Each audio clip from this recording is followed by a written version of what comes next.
40대 가장인 한 남성이 받은 문자 메시지입니다. 침대에 누워있는 신생아의 사진. 돈을 갚으라고 협박하며 피해자 아기의 사진을 보낸 겁니다. 지금 인기에 있고 이래서 지금 너무 힘들다 내가. 그랬더니 그냥 애기들 사진을 좀 보여달래. 그래야지 믿겠다는 거예요. 피해자는 지난 2021년 7월에 생활비로 쓰기 위해 급히 20만 원을 빌렸습니다. 다음 주까지 35만 원을 갚는 조건이었습니다. 하지만 제때 돌려주지 못하자 다른 업체를 통해 돌려막기 상환을 시켰고 1년이 지난 뒤 갚아야 할 돈은 무려 6억 9천만 원이 됐습니다. 나중에 알고 봤더니 한 회사에서 핸드폰을 여러 개 가지고 목소리를 깔고 변제를 해서 이제 한 거죠. 전국에 100명이 넘는 조직원을 거느린 일명 강실장 조직에 걸려든 겁니다.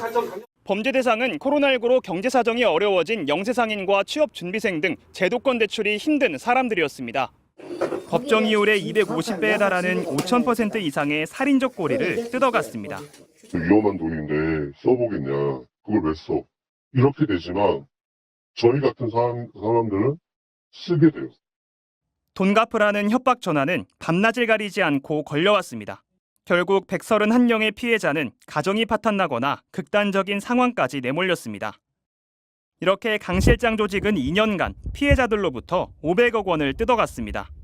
필리핀으로 달아나기 직전 꼬리가 잡힌 강 실장은 서울에서 월세 1,800만 원짜리 아파트에 살며 고급 스포츠카를 타고 있었습니다. 이 돈을 왜 뺏어가는 건지 범죄 수익. 경찰은 주범 10명을 비롯해 123명을 검거하고 범죄 수익금 30억 원 가량을 추진 보전했다고 밝혔습니다. MBC 뉴스 이승현입니다. 일자리를 찾아 서울에 올라온 뒤 막노동 날품을 팔던 20대 조모 씨. 지난해 허리를 다쳐 일이 끊긴 뒤에는 공과금도 제때 못 내 결국 월세로 살던 오피스텔에서도 쫓겨났습니다. 지금은 안 살고 계세요. 물 같은 거 다 끊어놨거든요. 절박한 마음에 온라인 대부 중개 사이트에서 대출을 알아보던 조 씨에게 불법 대출 브로커가 먼저 연락을 해왔습니다. 무슨 회사 대출하는 사람이다. 전화가 온 거예요. 그래서 내 번호 어떻게 알았지? 근데 뭐 대출 알아보다 보니까 알아봐서 알고 있는 건가 싶었거든요. 대출 브로커는 서류를 위조해 조 씨 명의로 사채 4천만 원을 빌렸고 수수료 명목으로 2천만 원을 떼간 뒤 참석했습니다. 조 씨는 만져보지도 못한 수천만 원의 빚을 졌는데 이제는 사기 대출 공범으로 수사를 받는 처지가 됐습니다. 30대 직장인 김모 씨도 대출 중개 사이트를 통해 대출을 알아보다 불법 추심 피해를 받았습니다. 30만 원을 빌렸는데 일주일 이자만 20만 원, 연 3,000%가 넘는 이자를 내도록 강요받았습니다. 육두문자 섞어가면서 이제 뭐 전화로도 하고 문자로도 하고 난리도 아니었죠 뭐. 이들이 초기 알아본 온라인 대부 중개 사이트는 등록된 대부업체 상품만 소개할 수 있도록 되어 있습니다. 하지만 금융당국과 경찰이 조사한 결과 상당수 등록 중개업체가 불법 대출업체 광고도 함께 게시해온 것으로 드러났습니다. 한 업체는 급전을 구하는 20만 명의 고객 신용정보를 사채업자들에게 팔아넘겼고 또 다른 업체 3곳에서는 해킹으로 고객 정보가 유출된 정황도 확인됐습니다. 올해 1분기 주요 카드사의 연체율은 모두 1%를 넘겨 최근 3, 4년 사이에 가장 높았고 저축은행 연체율도 6년 만에 5%를 넘었습니다. 제2금융권의 기업대출 연체율도 7년 만에 가장 높았습니다. MBC 뉴스 박철현입니다. 대구 달서구의 한 오피스텔입니다. 경찰관이 내부로 들어갔더니 젊은 남성 10명이 있습니다. 불법 대부업을 하던 일당입니다. 부산 경찰청 강서에서 왔고 이 사무실 앞에서 생각해왔어요. 같은 날 대구 수성구의 한 오피스텔에서도 불법 대부업 일당이 검거됐습니다. 이들은 지난해 1월부터 최근까지 연 4,000%가 넘는 고금리로 66억 원을 빌려주고 25억 원의 부당 이득을 챙겼습니다. 10만 원을 빌려주면 일주일 만에 이자를 5만 원 받았습니다. 10만 원 빌렸는데 이자가 5만 원인데 하루가 늦었으니까 거기서 더 달라는 거예요. 급전이 필요한 신용불량자나 저소득층 같은 사회적 약자를 범행 대상으로 삼았습니다.